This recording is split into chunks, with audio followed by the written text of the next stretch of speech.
do you consider yourself an optimist? I think it depends on the situation. What's the craziest storm that you've ever kind of been part of? Charlie Francis Ivan Jean. What are your thoughts on news making things more interesting?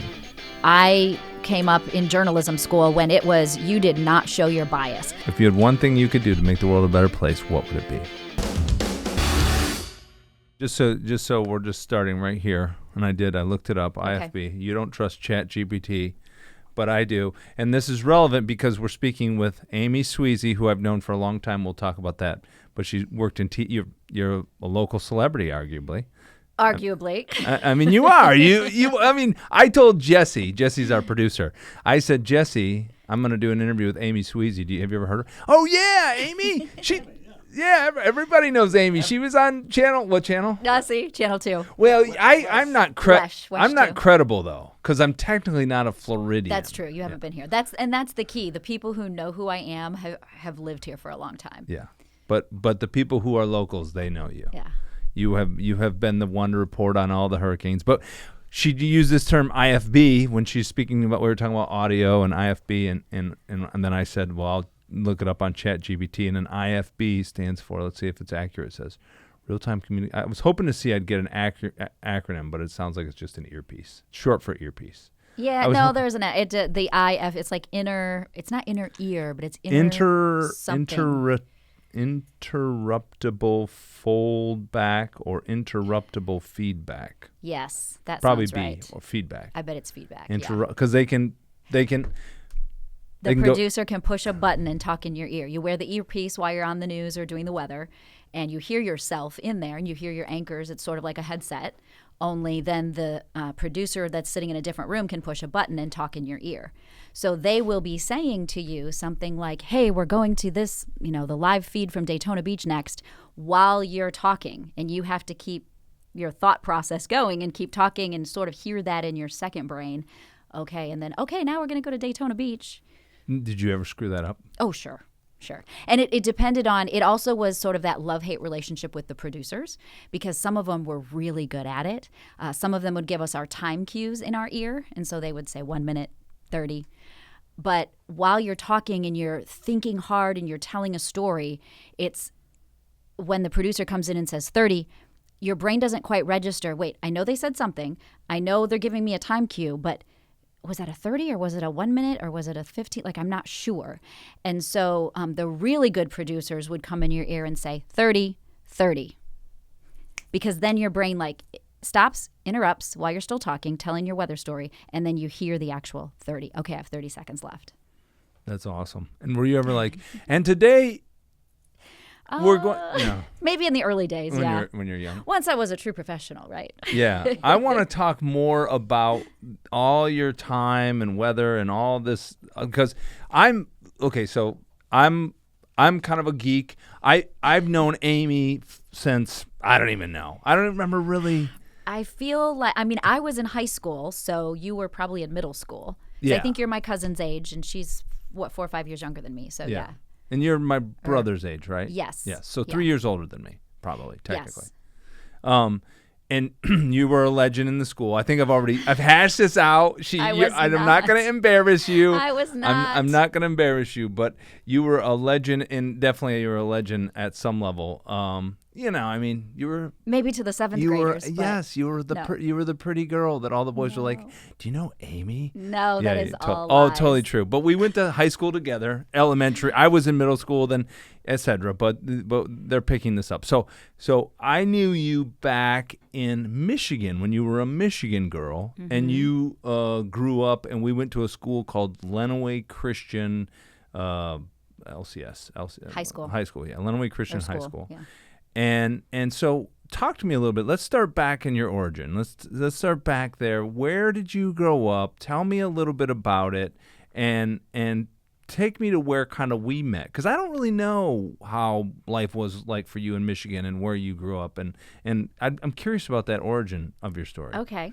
Well, when people find out that I'm from Michigan and they ask where I'm from, the first thing I do, of course, is show them the hand, right? Because this is what we all do when we're from Michigan. Where are you from? I'm from the thumb. I'm from the, wherever.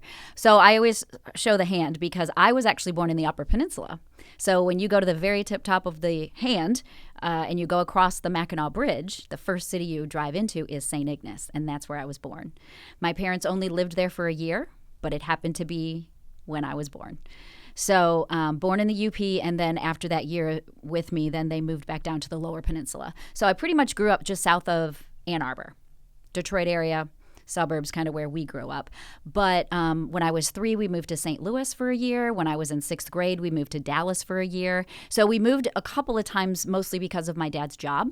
But once we got back in 7th grade, then we came back to small town Tecumseh and stayed there really then all through high school. And I went to a different high school that was a smaller private school, and then ended up transferring into Lenawee Christian, which was, the big school where we went. But big school, I think I had 40 people in my graduating class. Yeah, so no, it was still very small, small town school. But yeah, so I didn't transfer to Lenawee until my senior year, and that's when I met your brother and I met you and everybody else that went to that school. No, it was a great school. It was a great experience. And I'll say no more about the legend of Amy. But for that short period, we knew each other. And then I heard about you in Orlando. But I'm curious to know, what, just kind of following this line, because in your trajectory, why did you decide to go into weather? Why did you move to Orlando? What's the backstory there? A lot of my colleagues have this awesome origin story, like they were 7 years old and their house got hit by a tornado and they knew from that moment on they were going to be a meteorologist, or they put together weather radios in their parents' basement, or something really dorky and science-y like that. I was never that way. When I was in high school at Lenawee, where we went, I was involved with the radio program and theater, and I loved to talk and I loved to perform. And so I ended up going to college because I wanted to be a journalist, and my goal was to write for a newspaper. And after long story short, after I went to college, got my degree in communication, in journalism, I did take a few television classes, and I thought TV was pretty fun. So when I left college, I thought, I'm going to pursue a job in TV journalism instead of newspaper journalism. And I tried to get a job for 3 years after I graduated from college. No one would hire me. I drove all over the country. I went to interview after interview. I sent out resume tapes, which of course was the big old videotapes that cost a fortune to send in the mail. And nobody would hire me. They said I look too young, I sound too young, I needed to cut my hair, I would never make it in TV, I needed to change my name, I should do something behind the scenes. I heard all of it. And I remember one time there was a girl who said to me, one of my friends, what are you going to do if they keep saying no? What's your backup plan? And it hit me. I was so shocked because I thought, I don't have a backup plan. This is it. I don't care how many times these people tell me no. This is my dream. This is what I want to do. I want to do TV news. And so I just kept at it and at it and at it until finally I found a TV station in South Bend, Indiana, who took a chance and decided to hire me. But part of the deal was they wanted me to do weekend weather. And I was like, but I don't know anything about the weather. And they said to me, we'll train you. We'll teach you if you're willing to do it. So, of course, I told them, absolutely, I would love to do the weather, because I just thought I'll do this because then it will lead to what I really want to do, which is the news job, the journalism, the reporter job. So when I first took that weather job, I started training with the chief meteorologist at that station, and he was so fun and so knowledgeable and loved weather so much. And he was like, you should think about doing weather instead of news, because it's 80-20 men to women. It's only 20% women.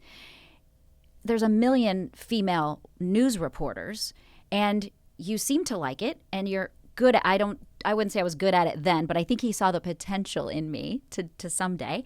And so he just convinced me, you know what, you should go back to school and you should do weather instead. And in the meantime, while he was telling me this stuff, I was getting a chance to do some news reporting, and I hated it.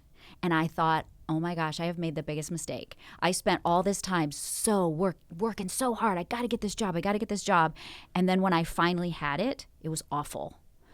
I was super introverted. I didn't have a word for it at the time. I didn't know what that meant, but I just was horrified when I had to go like stick a microphone in this whole group, in the police officer's face when all these reporters are like trying to shout their question.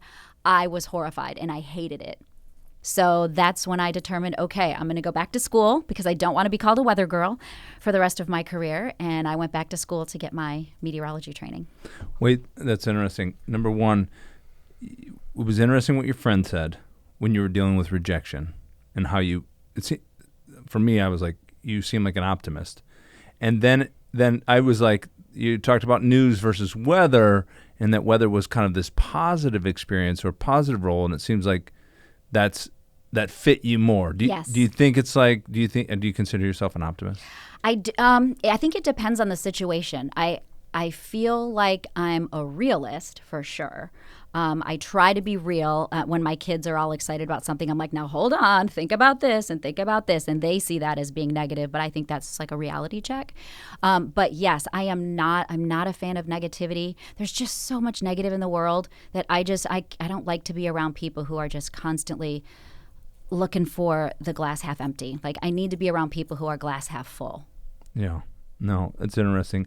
And the other part is, do they call it the scrum? Is that the pile that the reporters get into? And they're trying to push forward. Do they call that a scrum? You know what? I don't know. It probably does have a name, but no, I think it's called I only say because I used to work in pro sports, and so I would be in that environment around athletes. Fortunately, I worked for the NBA or for the team, and so I got to just watch and capture the reporters as they were in that, and I would like be the observer because I love being an observer. For me, it's like I want to stand back and see how the world is responding and then tell them how they're responding to something, right? So, but a couple times I would have to push in, and I could feel it. There was like a certain amount of tension, and like there's like an elbow. It's like being in intense sports, and so I can totally relate with you on that front. And so you start going down this path of weather, and when you were there, did you immediately go like, this is me? I mean, how did you know, like what things kind of started to click for you where you felt like this is me, or have you always, did it just work out for you and you're like, I'm not sure if it was for me, it just worked? Yeah, I think a little of both. I think it was a process though. It wasn't like there was one aha moment. I think it was a process of having a great mentor, a couple of great mentors, first in South Bend, and then later when I went to Kalamazoo, Michigan. I worked there for 7 years at a station, and I had a lot of people around me who helped me and helped train me and helped me get through school and the meteorology classes that I was taking. So I think it was definitely a process, but the longer I did it, the more I did love it, and the more I felt like, okay, this is what I want to do. I don't want to do news. I love being in weather. And then certainly once I got to Florida, I was in West Michigan for 7 years, and then I took the job in Orlando in 2002. And when I took that job and started doing tropical weather, then I really felt like I'd found something that I loved. I really like the way hurricanes form and just kind of oceanography and things that happen in the water. And I really kind of got fascinated by that. So ever since, like I said, when I switched from news to weather, I did it, and then I never looked back. Yeah. A lot of thoughts when you're talking about Florida weather. and part of them was part of my, so there's a part of me, I'm going to dissect what I'm interested in, and we'll find a path through this, okay? So part of me is a geek, a TV geek. And I'm curious of the back, what life is like behind the scenes in TV. Like, what are the struggles? What are the interpersonal conflicts? And then action, we're on TV, and how do we deal with it? And then maybe after that, I'll talk. I'm interested in Florida weather and maybe even some of the kind of big storms that we've seen and your thoughts on them. But do you have, on the kind of cheesy drama side of behind the scenes broadcasts, what was it like? I mean, I'll say I know one person when I worked with the Pistons. Her name is Kim DiGiulio, and I helped her get her start, and from there now she's on Channel 4, and she does traffic in Detroit. Mm-hmm. And I've watched her trajectory. And the one thing that I've known about her career is that girl wakes up 2, 3 a.m. every day and it's a hard knocks life. I mean, was that what it was like for you? Yes. Like, what was the job like? It seems like you had to be committed. Yes. In West Michigan, I worked weekends. So I worked weekend nights, and then I would work 3 days a week. And that could be mornings, nights, all over the place. But I was younger. It's easier when you're younger. When I got to Orlando, I was 32. And it's funny because I was the baby at 32, and now they're hiring kids, straight out of college. But out of the 18 years that I was at WESH, I was hired to do mornings, and every time a new boss came in, I would get a new schedule. So we aren't in control. People would always say to me, oh, well, why don't you just go work nights?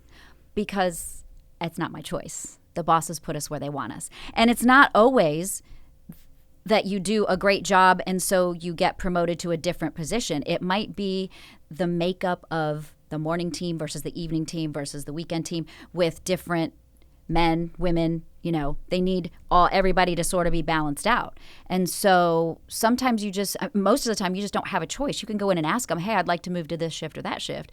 But to be honest, when I left, finally in 2020, I asked to be taken off the morning show because I couldn't wake up at 2 a.m. anymore. I just couldn't do it. It's middle of the night. It's going to bed early, but you're missing all the things at night with your kids. My kids were now teenagers, so they all had their sports at night, their dance and their basketball games, and I'm missing a lot of this stuff. Or I'm staying up until 11 o'clock and getting 3 hours of sleep. So then I would go into work, give it my all. It's so exhausting to just be on with makeup and hair, and you're on and you're talking. And as an introvert, it's a lot. And so then when I would come home, I was exhausted. So I just lived in this constant fog where you're just always tired. And people don't really get it unless they've done it. If you've worked a morning newscast in TV for any length of time, that feeling. Like on a Friday night at 8 o'clock, you can barely even make a conversation because you're just exhausted. So it does take a toll. It takes a toll on your health, your mental status. It was hard missing out on a lot of things with my kids.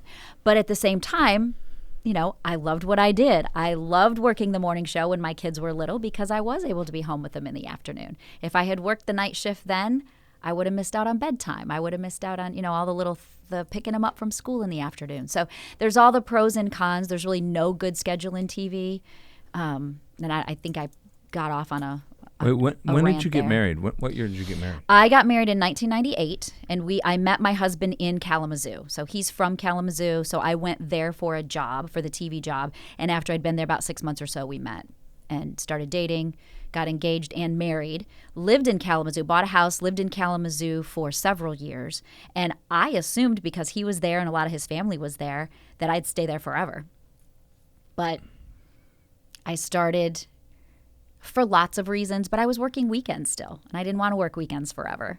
And so for a lot of reasons, I just started putting feelers out to see what else is out there, and I got this opportunity in Orlando, and we were like, after a while of thinking about it, we're like, yeah, let's do it. And how's that? How have you liked, or Florida, I've been here now for 5 years, and I like Florida. Summers are brutal. Yeah. The heat didn't bother me for probably the first 10 years. I loved it because I grew up in Michigan and I worked in Kalamazoo out in the snowstorms and the blizzards with ice pellets, hitting my face. And my face was so frozen trying to do a live report that the snot was frozen on my face, and the photographer would, we'd have to do snot checks for real when we were reporting because it was so cold. Your lips wouldn't even form the right words because you're just freezing standing outside. So when I first moved to the heat, I loved it. Never wanted to go snow skiing for a vacation. Never wanted to go to Denver in the wintertime. No, thank you. I am going to the Bahamas. I'm going to the Caribbean. But now that I've lived here for this long, the summers are brutal. I will agree. I think the longer you're here and the hotter it gets, the average temperature has gone up slightly, but it is hotter now than it was 30 years ago. Yeah, a little bit. No, okay. So what's the craziest storm that you've ever kind of been part of in your reporting history? Yeah, there's been a few. I would have to say 2004 was the hurricane season here. I got here in 2002, and in 2004 we had 3 hurricanes rolled directly across Central Florida and 4 in Florida within 6 weeks. Charlie, Francis, Ivan, Jean. I was 9 months pregnant at the time. My daughter was born in September as Jean was making landfall. So not only is everybody forecasting Hurricane Charlie on August 13th, by the way, Friday the 13th is when it made landfall. It was the first hurricane Florida had had in a really long time. So everybody was not prepared. We weren't ready at any level. I don't think the TV stations were ready. I don't think the people were ready. I don't think the emergency managers were ready. I think it hit a lot of people like, whoa. That was a big learning curve. And then right on its heels, as we're all cleaning up and finally getting our power back on, everybody's got blue tarps on their roof in 2004 from Charlie, Labor Day weekend, 2 weeks later, here comes Francis. And all of our piles of debris sitting out at the street waiting to be picked up from the counties and the cities, which they couldn't keep up with it all. Now we have another hurricane and all that stuff is projectiles. And now all that debris is just getting thrown back into people's windows and power lines. And yeah, Francis sat off the coast and spun around for 6 days. I think it worked 12 days straight in Francis. That was Labor Day weekend. And then Ivan hit the panhandle. So that didn't actually come to Central Florida, but I still had to work nonstop for Ivan. And then Jean was when Jean was approaching, starting to make landfall, and I left for the hospital to have my baby. So as I'm in the hospital, I'm downtown Orlando at Arnold Palmer Hospital. I'm laying in the hospital bed, and the new Winnie Palmer Hospital was being built next door. And I was watching out the window as Jean's making landfall, and pieces of plywood and 2x4s are blowing off the building from the hurricane because the building's under construction. And that was end of September. Wait, when you work in a field, like when I work in a field, I look at documentary films and it changes how I look at everything. Like, how has working in weather and understanding it at such a level, like, changed? Like, do you look at the guys that are like, I'm going to stick it out? Like, yes. you look at them completely different? Like, what kind of things do you, like, see that the rest of us don't see, do you think? Yeah, like in the movie Twisters that was out last summer. I loved it. It was great. They did a great job with that movie. But there were a couple of things in there, like the guy holds up his iPad or whatever and says, yeah, the radar's showing the storm's coming. Yeah, the radar doesn't do that. But like so little things like, I come from a military family, so when I watch military movies, same thing. I'm like, his rank is wrong, stuff like that. But yes, I think when you go to a new town to visit and you watch the people on TV, it's lots of critiquing going on. Did you guys do anything to? I have to ask this question because the famous Cooper Anderson shot. Yes. Reigns in my mind, and I don't mean to put you on the spot on this. But, there's this famous shot of him stepping down into deeper water to get the dramatic shot, right? And I work in media. Everything I do is about provoking dramatic experiences. People engage. Like, I'm assuming no, but were there any ever times where you're like, well, I could take the shot here, but if I drive down or walk down into that water, it'll be that much better? I mean, have you ever... Not for me, and only because I'm the meteorologist, I'm almost always in the studio because the meteorologists are the only ones who know how to work the equipment. And we work the radar and we're in there tracking the storms. They send the news reporters out in the field. So rarely did I have to go out and actually cover live a tornado or a hurricane. I would do it, but that's not where they needed me. They needed me to be in where I could be forecasting. What are your thoughts on news making things more interesting? I'm old school, so I came up in journalism school when it was you did not show your bias. Like we had classes where we would take a newspaper article and we had to find all the words or sentences or the way something was worded in the Chicago Tribune and point out the bias and then say, how would you write this differently so that it was completely, just facts. So to see the way a lot of news is now is very frustrating. But I also think it is frustrating because there are still so many really good journalists, especially at the local level. I think a lot of the stuff that people see that they get frustrated about in the news business is at the national level. And I don't know where that comes from. I don't know if it's the managers really telling them what they have to do. I don't know if it's just their own personal bias. I don't know. I can't really speak to that. But I do think that things get sensationalized because like they'll do a weather story and say something like the tornado came from nowhere, came out of nowhere, came without warning. It's like, no, we were warning you for 4 days. There were warnings. You had the warnings, but that if they said, oh, we had a storm and they warned about it, nobody would watch the news. But when you sell it and promote it like, oh, it came without warning, that gets people to watch. Sadly, it's inaccurate. Wait, have you? So how many years total were you in the weather? Yeah. My first weather job was in the summer of 1995. So guess what? 30 years this summer. And so how much did you see stuff? I mean, I think, again, I think you chose a career path that was neutral, but because you were in the industry, I think you have probably insight that most people wouldn't have, even if it's not direct. How much have you seen the industry shift in your time? Have you seen? Was it? Because I'll talk to friends that'll say it's always been this way. We just have more of it because of social media and the way that. So it's always kind of been this way, but it's just we have more of it, so we see it more. Do you think that's the case, or do you think that we've kind of perverted the way we report news? Is that a fair question? It's a fair question, and I think it's probably a little bit of both of those things. I do think that because of social media, it has completely changed everything. Because now, people aren't going to obviously wait until 6 o'clock at night to watch the news. They don't need to, because they just open up Facebook and the news is on there. But the problem is, yes, you can get news from news sources on Facebook, but you're also going to get influencers and fake accounts and scam accounts and accounts from other countries and accounts that are just trying to make money. And it's really hard to vet who those people are.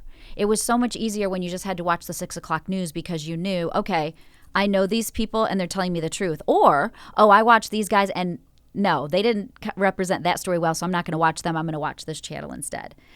But now with just the information overload, I think with social media and the competition, people are getting hired. I mentioned I was 32 when I finally got to Orlando. People are getting hired so much younger, straight out of college, which isn't really their fault.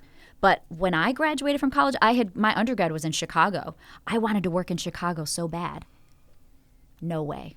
Not in a million years. You couldn't work in Chicago straight out of college. You had to go get some experience in a different market somewhere else farther away and then come back to Chicago in 10 years or 15 years. Once you're weathered and no pun intended. Or pun intended, yes. But no, it's interesting. I mean, things have changed so much. And I feel like this opens up, Pandora's box at some level. Like, news has become front and center in everyone's life, I feel like, more than ever. You and I are from the same generation. I don't remember news having such a center in political news, really, but news being so center stage when we grew up. It was films. It was actors. It was movie stars. It was Stallone. It was Arnold Schwarzenegger. It was take your pick. You know what I mean? And so for me, it's kind of I'm fascinated. I was just thinking about this today. Like, I don't remember what I was watching, but I was like, I just find it so fascinating how obsessed we are with political figures and news reports on political figures. And are we obsessed, or is it just what we're constantly fed? Because news is really, really cheap to produce. Think about how much it costs you to produce a documentary or a Hollywood movie. That takes millions of dollars. To broadcast news or to produce a newscast, you add an extra hour of news, you just keep paying the same people that are already hired there. They just have to do more work with less. And now you've got all this extra ad time that you can sell, and the TV stations can make money, but they don't have to hire any extra people. So when the choice is, okay, should we have Oprah or the Dr. Phil show, and the TV station would actually have to pay to have that, or do we just fill that hour with more news? Oh, let's do that. It's way cheaper. But now it's replacing an entertainment show, so now the news needs to be entertaining. So now we have to maybe make it so that people will want to watch. And then that's where the promotions come in and the See, this is fascinating. I like I told you when we first connected and I threw you a text, like for me, I just like to follow threads. And so there's other things that I want to talk about. But before I shift gears, one thing that this draws out, and I saw this years ago, I never remember seeing a news anchor or a legitimate news. Like give me a name of like one of our more historical. Like Katie Couric. Like a Katie Couric, or even way back, who reported Walter Cronkite. There we go. Okay, someone like that. Yeah. I remember watching, in the morning, like Good Morning, the morning news on Sundays, and it was just like so legitimate.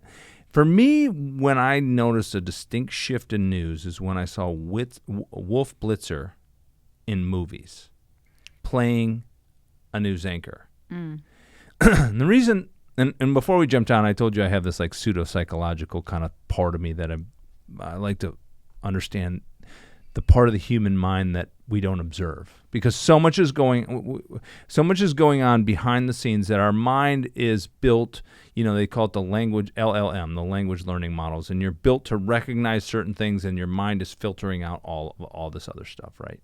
And I saw this, and for me what it was a compromise in legitimacy, right? Here's an individual who is supposed to be a legitimate source of information for the American public on the most legitimate brand in news, CNN, at the time. And I saw him in a movie maybe in 2005 or 10, so it's been a while. And he's playing a news person in a film, and he's clear, humans aren't dumb. I don't have to be a genius to know, and he's doing it for money. So he's compromising his authority in the space for money, right?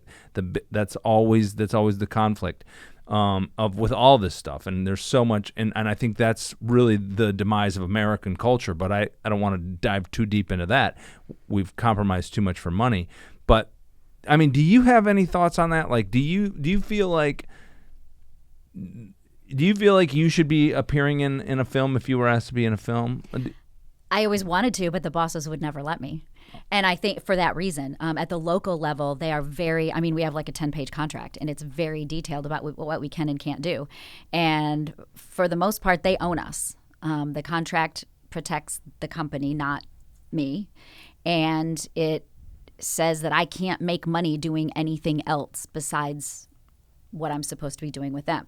Now, that was my experience, and that's how it used to be. I think in the world of influencers, things have started to change, because now you've got these influencers who have grown up, that are younger, they've grown up with social media, and they might be making money. Their page or their TikTok or whatever is monetized, and then they go get a job at a TV station, and they want them to give that up, and they're like, no way. So I think there's probably some compromise now that's going on, and so I do think that there might be more people making money from their social channels but we weren't allowed to. Our Facebook pages weren't monetized. We were just required to post on Facebook a certain number of times a day, post on Twitter a certain number of times a day, and the station might have been making money. I don't know, but we weren't account to. Or in their account posting? Both. Yeah, it depends. It kind of gets into a gray area, because I'm so old that I was on Facebook when it first started, and so I kind of got grandfathered in too. But the newer ones that get hired, they usually have to start a new Facebook page for the TV station, and then the TV station kind of runs it and is in control of it. So you saw Facebook start, you started following it. Did you pick up on any of the, did you recognize, were you in it early enough where you began to recognize, I could turn this into something? Did you start to get a following? Yes. I never thought about, I could make money with this. That never crossed my mind, because I wasn't allowed to, so it never crossed my mind. It was more, I can get information, real-time weather information. Because in the early days on Facebook, when the TV stations were first starting to get into it, and and also Twitter, it was only the weather people. It wasn't news that was really even doing it. News was way behind the 8 ball. So I had weather friends all over the country who were on Twitter in the morning doing the morning show, and we were all sharing information. And then I could go on TV and be like, yeah, they're having a heat wave in Dallas. The high's going to be 103, because my friend in Dallas just told me that on Twitter or whatever. So we were getting this real-time weather information, and it was a huge benefit. But then, of course, with the good always comes the bad. No, it's so funny, because you were totally altruistic in your nature. You were just like, I'm just doing this because it's... I remember that when social media... We were all that way with social media. Yeah. It started out with such kind of like, you were connecting with people you'd never connected with. It was like, hey, see this, and this is what I'm doing. And it was, and I didn't know how to monetize it either. Money was never a part of it. And then it just started morphing into this thing that it is, that really kind of came to the climax during the first Trump election and the purchase of Twitter and all that. And you were like, what is going on? Like, when we started out, it was just like, this is just fun. Like, what have you guys done to this thing? Right. So it's kind of fascinating. But so you're in your trajectory, are you still reporting? Are you kind of part-time reporting? You're done. Well, yeah, I have like 10 jobs. When I left my full-time weather job in 2020, I started a company, and I have several different hats that I wear. So I had written children's weather books, so I continue to do that. I'm doing some speaking. I have a podcast that I host as well that just started recently. I work for Carnival Cruise Line as a weather contributor. I've done that for about a year, but I don't forecast for them. I just do weather content, weather videos that air on the ships and on social media. I do some work for Orange TV, which is the Orange County government in Orlando, Orange County's branch where they do some television programming. I work for Convention News Television, which is they go around and do highlight videos and reporting essentially at conventions. And so when I do those, I kind of am acting like a reporter and getting back to my reporter days, but I'm going to somebody's booth and saying, "Hey, Barry Walton, why are you here? And what are you selling? And so I just kind of ask some questions and do a little interview that ends up getting posted on social media. So I just wear all these different hats, and I still have my foot in weather too, which is wonderful. Spectrum News 13 in Orlando hires me as a freelancer. And when I first left my full-time job, that was so desperately what I wanted to do. I just wanted to freelance. I wanted to just be able to do it part-time, and it just wasn't an option for me. And so I'm so thankful that News 13 has this position and lets me come in just once in a while when I'm available and help them out when they need some extra help. So you're still, the introvert is still pushing out. How do you deal with it sounds like, because I get where you're coming with the introvert. I think have you ever heard the term ambivert? Yes, in between. You're a little of both. Do you feel like you're an ambivert or an introvert? You're a hard introvert. Hard introvert because because when I first thought I would say I was an outgoing introvert. But the more studying I did on what an introvert actually is, just because you're an introvert, it doesn't mean you're shy. I am not shy. I'm perfectly comfortable talking to you now here. I'm really comfortable in small groups, but it's just that I get exhausted. It's really more, for me, being an introvert is more about recharging and finding time to recharge during the day so that you don't let life overwhelm you and all those situations overwhelm you. Find that quiet time in between. I feel like at times, so it's interesting that you say, because you're telling me a lot about myself when I'm hearing you say this. And I've often used the term ambivert because I do like to be on stage. Yes, but some introverts do. I've met so many introverts who love to speak. I mean, look at me. I'm in an extroverted job, right? I speak. I'm on TV. But it just means you need more time to recharge. Do you get nervous before you go up on stage? A little bit, but it depends on my topic. If I'm like today, my hurricane talk, no, because I've done it. I do it in my sleep. I know it. It's just, it's just what I do. No notes, just my PowerPoint. But when I'm I'm moving into this new world where I'm doing keynote speaking, where I'm talking about like reinventing yourself when you're 50, or it's time to write your book now instead of waiting till you retire. These different topics, weathering the storms of life. I get a little more nervous with that just because I'm not super familiar yet. So the key for being an introvert to not be nervous is to prepare. If you're prepared and you know your material, you're good. Do you ever feel like it's held you back? Have you ever had times where you're like, you get that call and you're like, God, do I want to do that? Do I want to push out? I definitely get those calls. Mostly it's for social stuff. Oh, do I really want to go to this event? Not really. I don't know that it's held me back. I think in the early years it definitely did. I almost got fired once. When I worked in Kalamazoo, I was doing the weather, but we had this big news story happen. It was a guy had broken out of jail, and he was on the run from the cops. And it was like middle of the day, and all the reporters were already out on their stories. And so they came to the weather office to get me and said, we need you to go do this story. And I immediately panicked, and I'm like, but I just do the weather. I'm not a reporter. And I said it right, like it was the first thing that came out of my mouth, right to my boss's face. And she just looked at me. And then it was like, you don't have a choice. You're going. And so I went. But I found out later, like, she was so close to firing me because, she, you know, if she said to go do something, I was supposed to go do it. And so that's the big story that kind of always sticks in my brain of, oh, that was my introversion, but I didn't have a word for it. I was just embarrassed and I was nervous. And then I got in the car with the videographer who was going with me, and I started crying. I was like, you know, I was 20, whatever. And I was just, and he was so wonderful. And he was like, hey, don't worry about it. It's fine. We're going to go do this story and you'll be fine. And so what have you done? What do you tell yourself now when you come back to that moment? That I just didn't understand myself yet.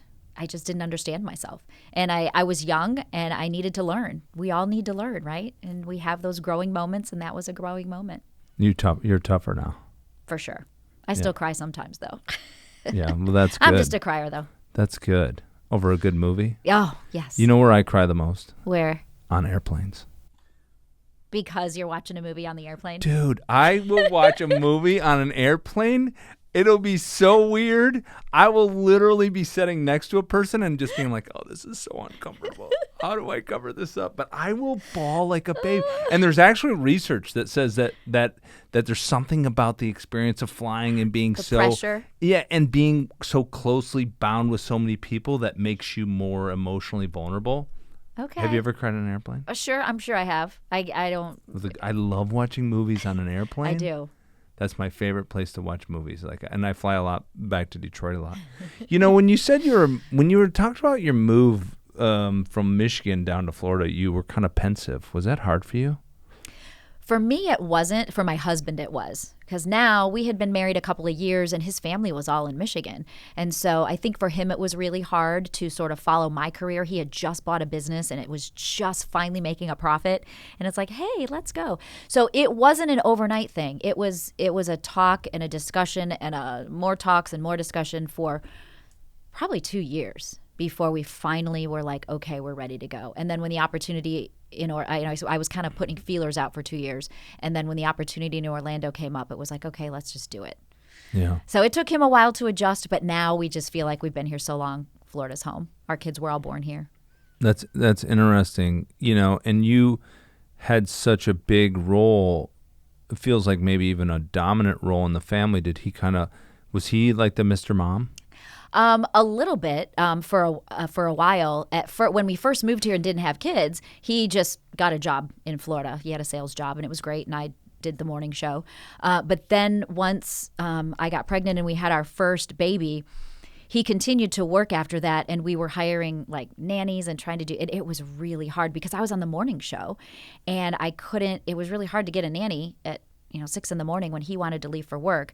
So we had to do a lot of adjusting over the years. He always worked at least part-time, but he was home when the kids were really little before they were all in school. He was home with them a lot when I was at work. And then we would kind of tag team. He'd be in the morning, he'd get him off to school, and then I would pick him up and be home in the afternoon, and then he'd go do his jobs. He's self-employed as well, so he does remodeling and construction work, so he can kind of work his schedule around our family. Was always able to. I always kind of wanted to be a Mr. Mom. Yeah.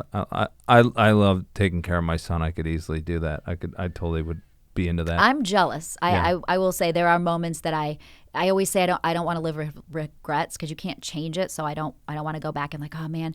But that is one thing that's hard when I see pictures of my husband with the kids and they're camping, or they're not that I would go camping because I'm a glamper, let's just say, but when they would go do fun things and I would see those pictures and think, oh yeah, where was I? At work or in bed because I was getting up for work because they were out doing fun things in the evenings and I was home in bed to get up at 2 a.m. That's interesting. So it was tough. That's the sacrifice. Mm-hmm. I mean, a really cool job, but you got to make those tough choices to stick with it. Mm-hmm. And they work hard. Media works hard. I think so. A lot of people say, oh, you just sit there and look pretty and, And, of course, then there's all the jokes about the weather. It's the easiest job in the world because you can be wrong 50% of the time and still get paid. Or how we get paid to lie. I've heard them all. Yeah, I mean, it's funny, though. I've worked in media my entire life. I did I don't know how much you know, but I did shows for Nat Geo and Animal Planet as a producer. I read your book, so I know it all. Oh, well, and we're going to sign that book. Anyways, but the point being is, I remember one very particular moment. I was shooting a Jeep commercial. Jeep was producing, I think it was the 50th year since the creation of the first Jeep. That would make sense. It would have been like 2, maybe. Anyways, I was in the factory. The point is I was in the factory. And there was a guy watching us shoot and watching me do my thing. And he grabbed me. He was a young kid. And obviously he's spending his life working in a factory, which I'm not downing on it, but maybe for him it was, I can imagine it's not, there are days when you might want something else. And he goes, how did you do this? How do I get in that job? And I'm just like, man, I don't know. Like part of me was like, maybe it's better where you're at, bro. It might look like grammar, but the amount of dead time and hardship and then like just feeling exploited, because I feel like we get exploited so much. Like you were saying, just add another hour and tell your crew to work longer. Mm-hmm. Like, what's a 10-hour day? What's a 12-hour day? Right. Like, what do you mean you can't show up? Like I remember doing when I was first working in LA and I would do a shoot. There was times when I would finish a shoot at like 6 or 7 p.m. and pick up the next shoot at like 1 a.m. Right? And then you're just like, because you just have to chase the work. Mm-hmm. The work doesn't chase you. So. And I know that wasn't the exact experience, but I just think in general, media and entertainment, it looks glamorous from the outside when you have those moments, but the day in and day out. Right. And I knew that, like I told you about Kim, who I just totally look up to her work ethic. But I'm just like, and you're sharing it too. Like there's some big sacrifices for all that. Yeah. It can be tough. There's pros and cons for sure, but there's pros and cons in any job that you do. And so I had some great perks. I had some nice benefits. It is fun to be recognized. It's fun to maybe get a nicer table at the restaurant because they recognize you from TV or, little things like that that are really nice that if you worked in the factory job, you probably wouldn't get the better table at the restaurant because they don't recognize you in your work. So there's some fun benefits, but yes, it's the little bit of time that people actually see you on TV is such a small portion of what the whole job really is. There's so much more that happens behind the scenes. There's so much more that happens in between the commercial breaks and in between the times that you see me on TV that nobody ever really knows about. Okay, so shifting gears, I got to be on your podcast. Can you tell me what it's Reinvention at Any Age? Yes. Okay. Why the title? What is this about? It inspires some questions, but tell me a little bit about what you're doing with this. Okay.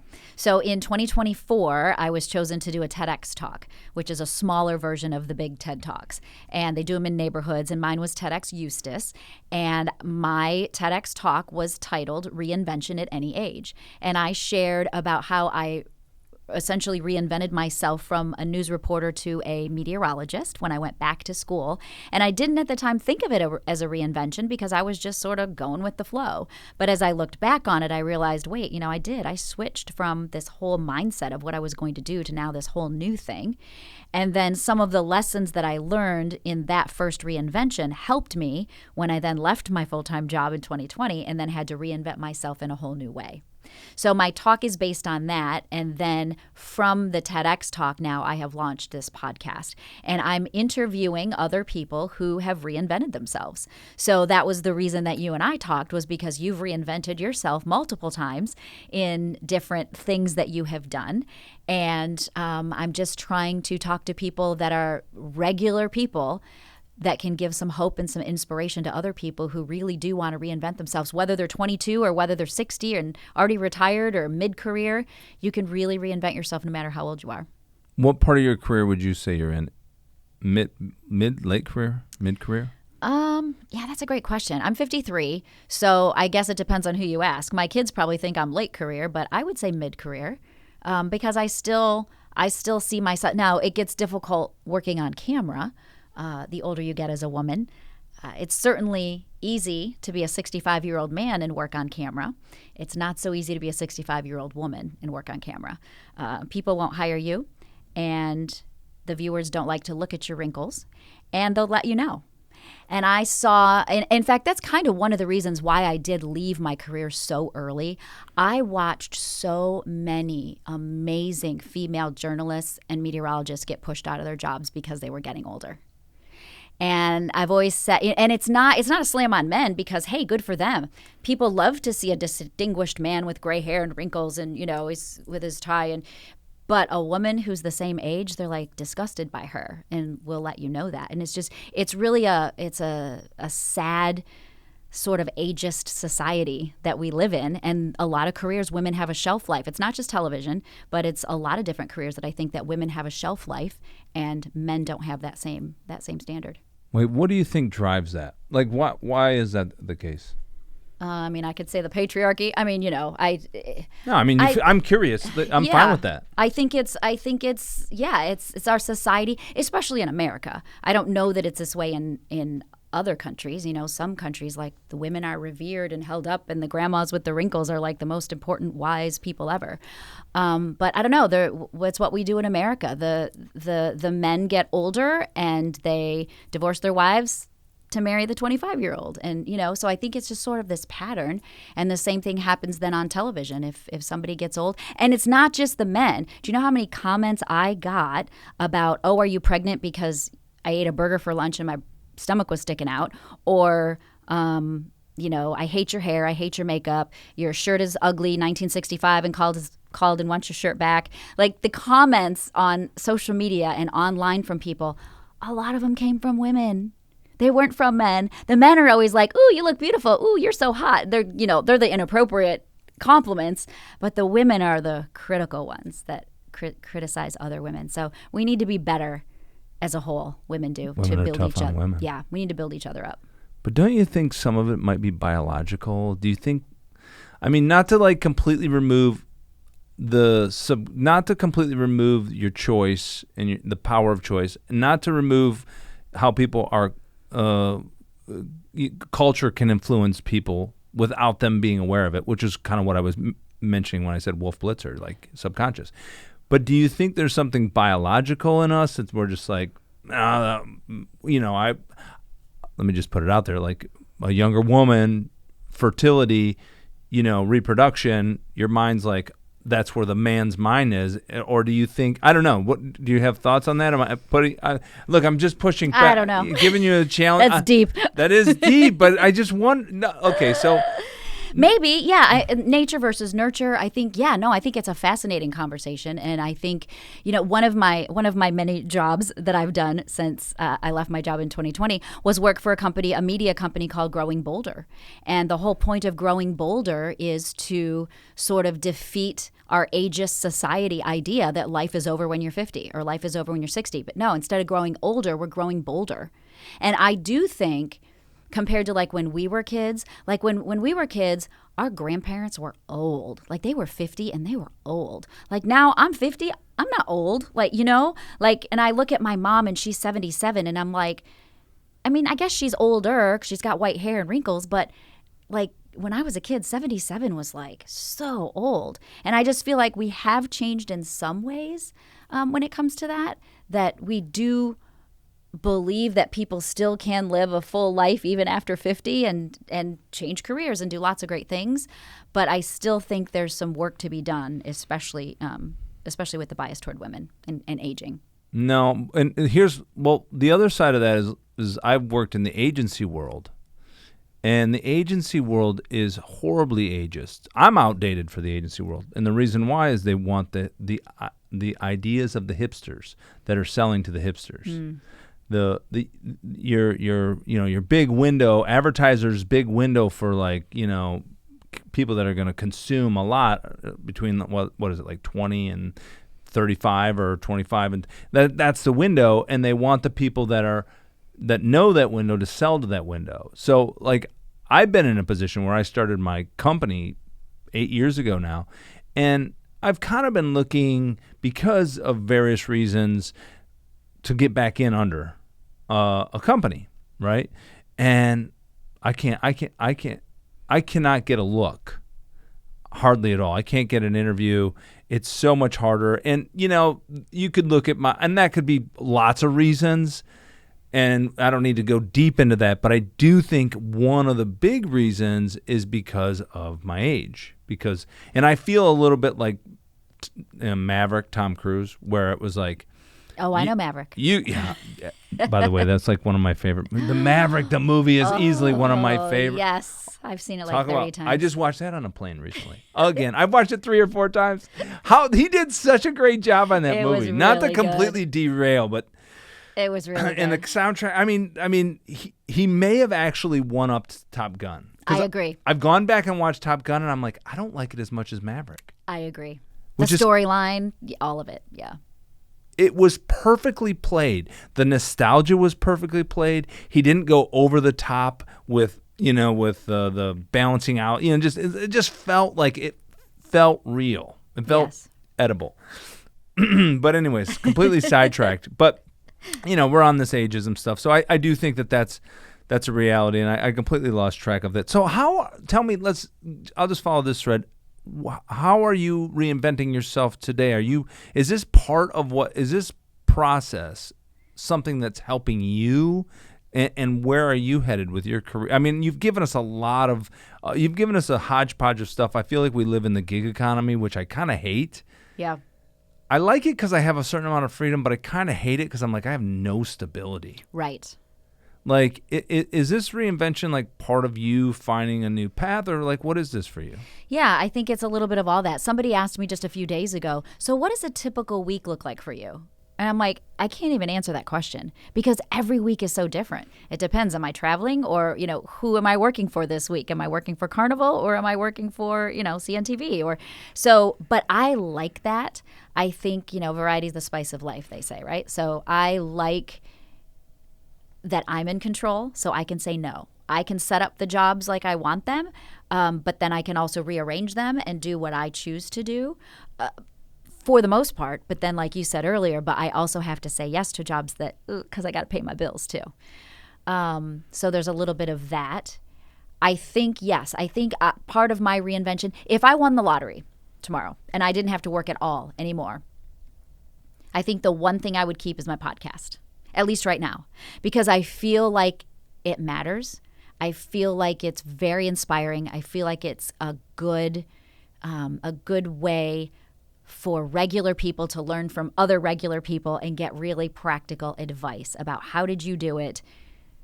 How can I be a stay-at-home mom for 5 years, but then still get back into my career? Those are the kinds of people that I'm interviewing, and people who are retiring. And so that, I think, is my passion at the moment, but I don't know if it will be my passion forever, because the best thing that I've learned about reinventing myself is that you can do it multiple times. And I think once you've done it once or twice, suddenly you're not as scared to do it anymore. Like, I felt that way reading your book, where you have all these things and you're like, because I never would have been adventurous. Like, you went and lived on a boat and you did all these things, and I'm like, oh my gosh, like, but how do you take a shower, and how do you make any money, and how do you eat it? Like, those are the things going in my brain, and you're just like, let's go, let's do it, let's figure it out as we go. And I think that's personality, probably, right? Part of it, and me knowing myself and knowing what I'm capable of and what I'm not capable of. But I also think that I have gotten more courage to now. I was really scared to leave my full-time job for a lot of years, and I stayed in it longer than I maybe should have, because I wanted to get out, but I kept saying, there's nothing else I can do. I convinced myself this is all I've ever done. I know weather. People know me for weather. And my bosses knew that, right? So I was kind of stuck. The only way you really can get out is if you move to another town and I could have gone to Detroit and got a weather job there, but I didn't want to move back to Detroit. I wanted to be in Orlando. This was my home now. So my choice was to just get out of TV or stay. And so I stayed until I couldn't stay anymore. And now I'm finding my way outside of full-time TV. I love that. And just so you know, I think what drove me was an adventurous spirit. Tons of angst, general angst. But it's funny because I'm kind of on the other side of that, where there's a part of me, right? Like, or I'm like going, you gotta stop doing it. There's a part of me right now that's like, my wife's from Italy, And I keep telling her, like, how can we get back to Italy? Really? How can we pack it all up and get back to Italy? And I'm like, my son's in middle school. I can't. You got to stop. Don't do it, Barry. And so I'm like, I'm on the flip side of that, where I'm like, take a break from it, at least until the kid's out of the house, right? But I can appreciate it, and I do think there's a great deal of value in it. So last couple of things. This has been super awesome.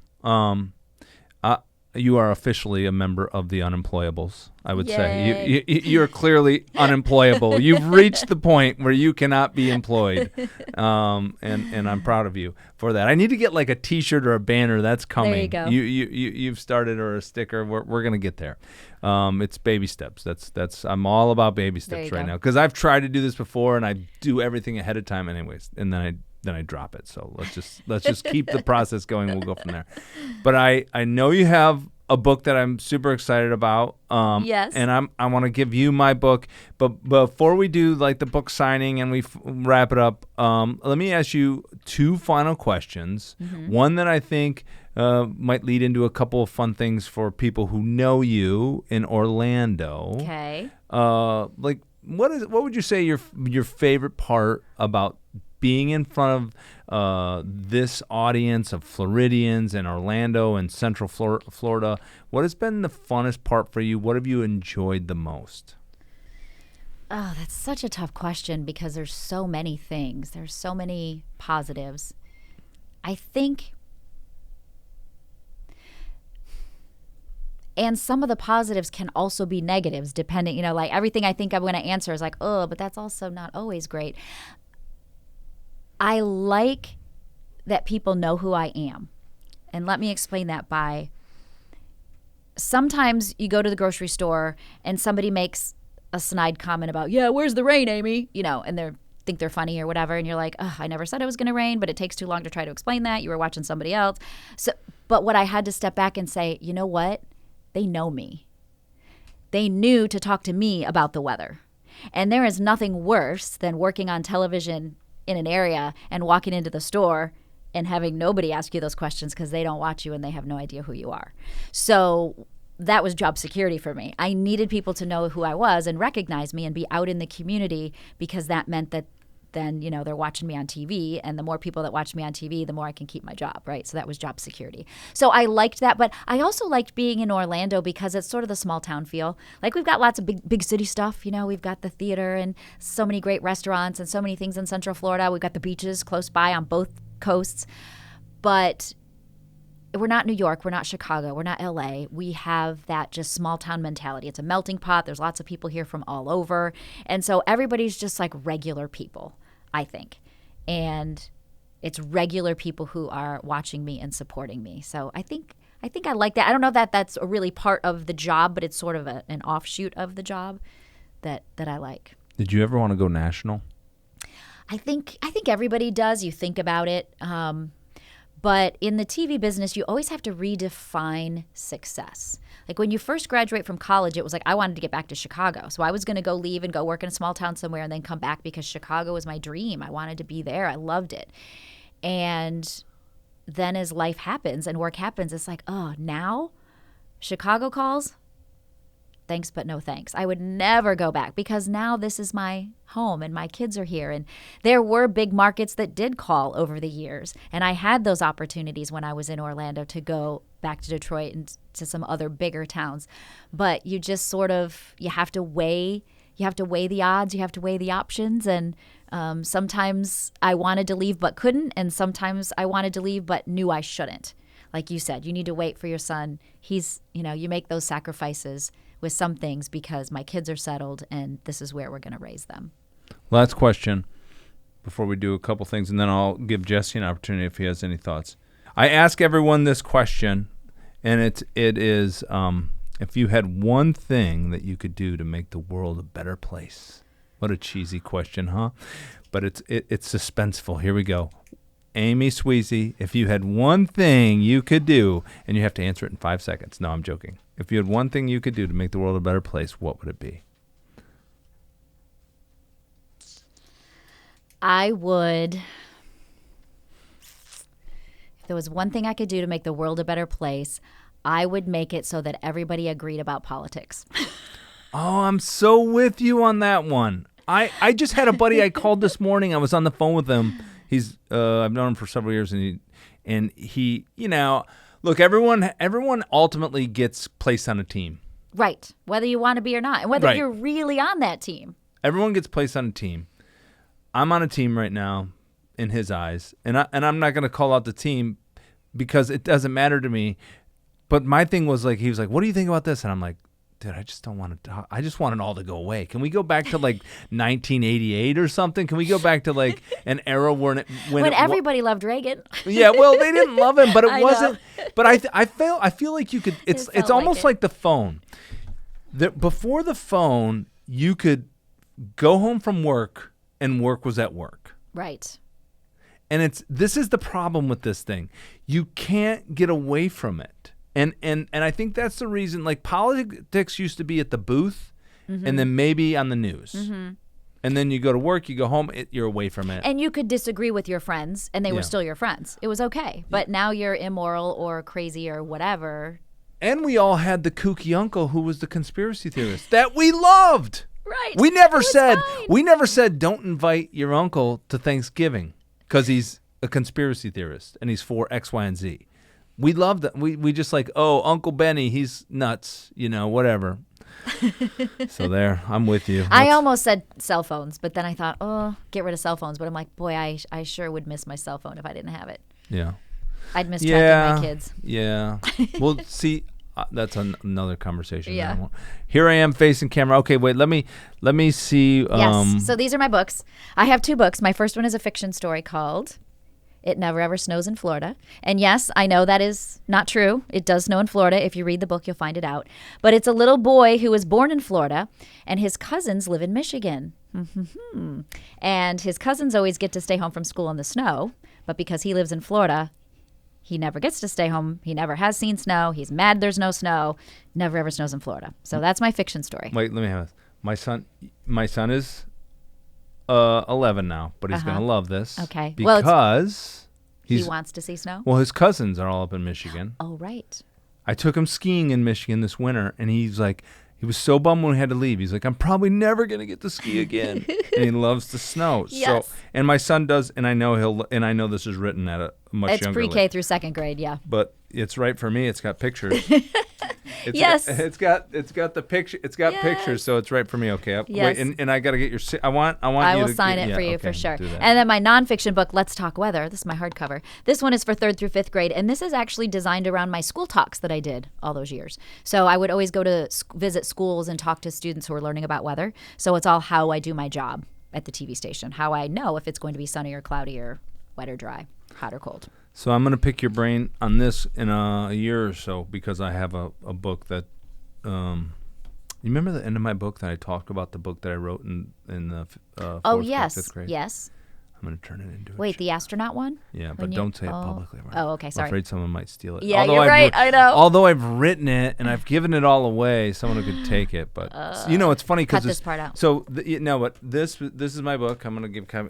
Amy's got a copy. It's called The Unknown Adventurer. But the funny thing is as soon as I published this, somebody created the URL, The Unknown Adventurer, and now if you Google this, you'll go to a page that isn't even. Oh no. The title isn't even this, so you have to be really careful.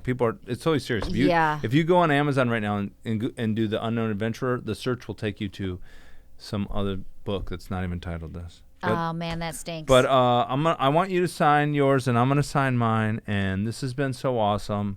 Thank you for inviting me. To the most popular, most attractive girl at LCS. Not true. In 1990. I was such a dork. What were the movies of the day? Seinfeld was happening, Friends was happening, and Amy Sweezey was happening, and LCS. Oh, I'm totally cut off. I'm not even in the shot. Anyways, it's so much fun. I'm just joking, but so cool. Thanks so much. Thank you. We'll call it a wrap. Unless you had a question, Jesse. It's probably too late. Is it too late for a question? Oh, he wrote his question down. Well, maybe I'll no snap. Microphone for Jesse. I'll snap this back up in the timeline. Jesse, you usually do have a microphone, but using your brand, how will you make a difference in your communities. Oh yeah, Oh, he's making me be like we're going back a little bit. I'm gonna snap it back. my Should we go Reinvention in back? Any Age brand or Amy Sweezey brand, or what's my brand? Well, yeah, the Amy Sweezey brand. How would I? The weather girl. How? After career, because people know you as Yeah. Amy Sweezey. As weather. So, and that's the thing. Like when I wanted to reinvent myself, I still like weather's in my blood now. So I didn't want to completely give up weather. So I was so thankful that I could work at Spectrum News 13. And I sit on the board of the National Weather Association. And so I'm very involved still in the weather community. I freelance at some TV stations around the country. I've done that a little bit in the last couple of years. So I still love that weather element. And I do feel like I don't want to totally give that up because it's in my blood, but also because it is who I am. It's who I am in Central Florida. It's so much easier for me to get hired to do a conference on a hurricane workshop than it is for weathering the storms of life, because people don't think of me as a motivational speaker. They think of me as the weather woman. Yeah. Oh, awesome. I'll snap that back up to the front. That was a good question. Yeah. I love this guy. He's awesome. 20 minutes ago. Probably, yeah, a little bit. It's okay. It's my fault because I wasn't, and I should have paid attention a long time ago to but it'll be side profile, whatever. So awesome. All right, cool. Yeah. Are we going to sign books? Have you ever met Jim Cantori? Yes, many times. Yeah. 'Cause I feel like Who's Jim Cantori? Oh, see, this is why we needed. Weather Channel. You should have had let's cut that. Actually, I may use it. Weather Channel. He just celebrated 39 years at the Weather Channel, so he was one of the first guys that was at the Weather Channel, and he travels to every big major hurricane. So if Jim Cantori's in town, you know, a hurricane's coming. It's like a local joke. Like Jim Cantori's here. Oh crap, Then we're gonna get direct hit. Yeah. Because the guy is literally like standing in like 100-mile-per-hour winds. We're live. It's a Cat 4. It's coming on shore now. Like middle of the night. Like Jim Cantori. Oh, I think you've told me this before. Yeah, he's a brand. And he's been on the Today Show. You probably would know him if you saw him. Yeah. Shame on me. Yeah. Anyway. Shame on me. And I was going to ask about chemtrails and a bunch of things. Oh, I'm so glad you didn't. Oh my lord. I had a feeling you wouldn't want to talk about that.